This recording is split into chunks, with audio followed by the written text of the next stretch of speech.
Hello guys, I'm recording this part after I've recorded the audio for the actual video. I just wanted to add a little preamble at the start here. You can check out the chapter tabs in the description to skip straight to the actual video. So yeah, I just wanted to say that this video is pretty much just like a raw, unplanned kind of rant I just kind of felt like doing. And after recording the audio for this video, I actually stumbled across another video that I just wanted to give a shout out to. It's by a channel called PlainTalkNoBS, and to be honest, this video he has like 300,000 views, so if you probably found my video, you most likely already seen his. But in case you haven't, it kind of gives off the kind of same sentiments that I kind of have for Undead Unluck. Although I don't agree with the title of the video, I never think Undead Unluck was mid. I always thought it was a masterpiece from the start. I do still think the video is worth a watch. And he articulates some great points better than I do in this video, and he covers some points that I don't cover as well. So yeah, I just wanted to say that you guys should check out his video, and let's get into mine right now. Hello and welcome everyone, and we're here in this video to kind of redo an old video that I did on this channel a while ago, talking about why I love Undead Unluck. To be honest, I started recording today thinking I was going to do a Who is Victor video, but I was kind of browsing around thinking about what kind of content I should really make to start growing this channel some more. And I'm truly realizing, even though the anime has come out now and I thought it would get a much bigger boost this series Undead Unluck after the anime, still not a lot of people are talking about it. And I find that to be a real crying shame, because in my opinion, Undead Unluck is one of the best series I've ever read. And I'm about 25 now, and I've been watching anime and reading manga for over 10-15 years now. I've watched many of the old classics and I've gone into a lot of the new stuff. And to me, Undead Unluck does stand out above a lot of the rest. Now, I'm not saying it's my most favorite manga of all time, but it is pretty up there. I'll probably say One Piece is, to be honest, just because of the longevity of it, and I really love getting to lore, and One Piece is just a massive world of lore basically. But honestly, there are quite a few things that I think Undead Unluck does better than One Piece. One example of something Undead Unluck does that in my opinion that is better than a lot of the anime out there is the female representation.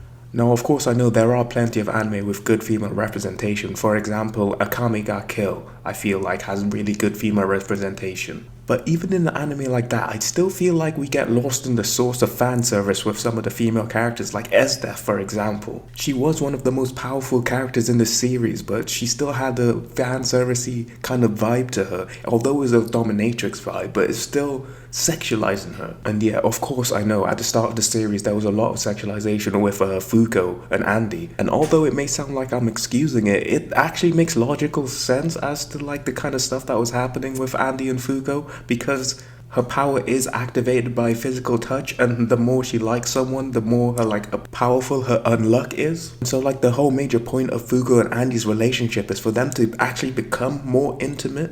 It's not just like a one-off fan servicey kind of thing just to be there. It is a part of the story in a way. So you see what I'm saying? Yoshifumi is so great that he's able to get this like kind of creepy trope of fan service and make it an actual part of the story, but it's not the main part. Like those kind of things don't really happen that much throughout the story. Like Fuko is definitely not a fan service character. To be honest, I really believe Fuko might actually be my favorite anime female character. It's been amazing to see her grow from the shy girl she was at the start of the series to the strong, confident leader of the Union that she is now. Although I'm giving her a lot of attention, it's not just Fuko. We've got a whole cast of amazing female characters. We've got Gina, Tatiana, Juiz, Latla. We've got an amazing cast of female characters who all bring something new and unique to the table. And not to bash on one of my favorite mangas, One Piece, but they all look different as well. They're not all the same build of female. And that'll bring me on to another point of why Undead Unluck is so great, the character designs and the artwork itself. As you can probably tell, the anime has done an amazing job with the animation, and to be honest, they had to, because the manga,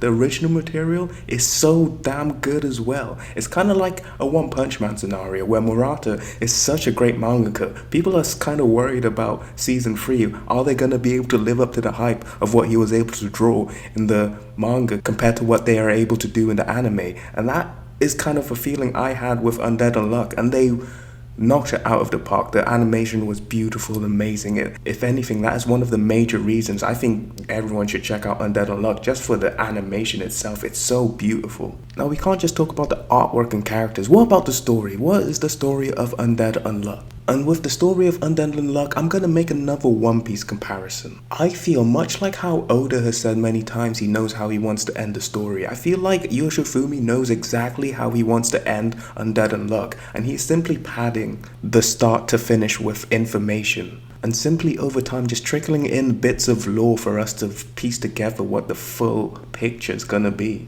I feel like the story of Undead Unluck isn't trying to pander to the typical shonen manga, and it is unequivocally just trying to be its own type of story. For example, let's look at a lot of the popular anime and manga out these days. For many of them, we all seem to have a trope of our main character having a single goal of something they want to be, a certain power, a certain position they want to hold. Even One Piece, you've got the Pirate King. Naruto, you've got Hokage. Boku no Hero, you've got Deku trying to be the #1 hero. Black Clover, you've got Asta and Yuno trying to be the Wizard King. And to be honest, they all kind of just boil down into, okay, let's just watch our main character go on adventures and become physically stronger. And even in mangas where the goal isn't to be this one top authority, like in JJK, it's still Yuji trying to be stronger and protect people. Like, the whole thing is protect the person you love or whatever and stuff like that. Power of friendship kind of stuff always happening. And I'm not saying Undead Unluck doesn't have that at all, but the way it's done is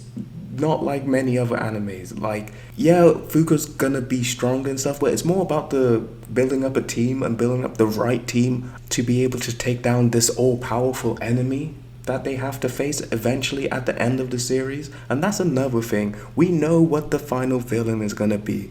There isn't gonna be some Otsutsuki Kaguya ass pull out of nowhere. In fact, I think this might be one of the only series where we actually do face the final enemy and we're just gonna have to do it again, basically. We basically get to see what the final goal is gonna be, and we're basically following Fuko again to see how she's gonna build up and actually create a team that can take on this monumental task. And yeah, the final fight is not gonna be like any other final fight we've like kind of seen before. It's really gonna be a team battle.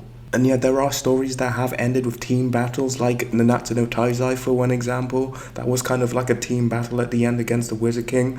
But it is always kind of like the main character finishing off and doing the last blow. Like even recently in Boku no Hero, it is Deku landing the final punch. I don't see anything like that going down. I feel like Fuko will have a major part in the final blow, but I think it's gonna be like a whole team final attack kind of thing probably gonna happen. What I'm really just trying to get at is it just feels different. The whole flow of the series feels different from any other shonen manga that I've read. And for one thing, I don't feel like I've seen Yoshifumi pull any kind of like what we would call ass pulls, like out of nowhere, like major retcons or anything in this manga.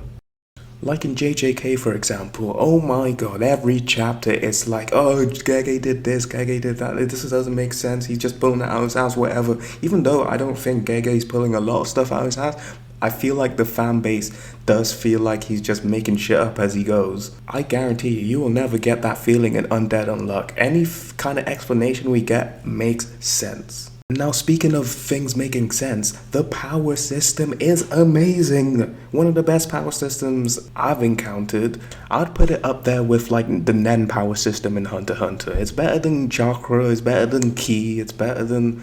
Is it better than Devil Fruits? It is interesting. It's more complex than Devil Fruits, but just because it's complex doesn't mean it's good. A simple power system is also good as well. I'll tell you what is better than Grimoires and stuff in Black Clover though. Quirks are just superpowers. Can you even call it a power system? I don't know. There's no system to it. You just randomly get a power.